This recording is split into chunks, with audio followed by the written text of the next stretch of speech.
cam. Bagi lah lah. Bawa lah. Ini aku ini era.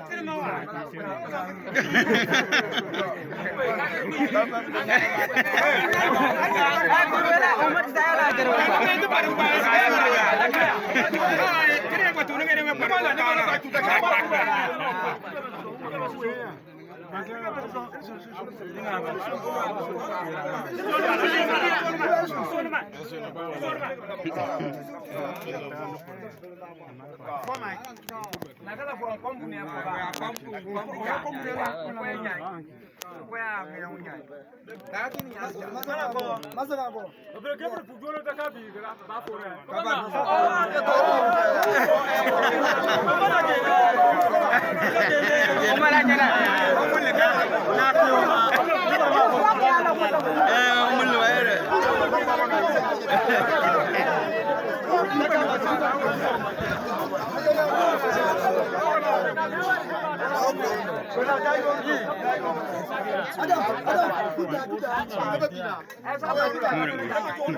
Usah tanya nak kok.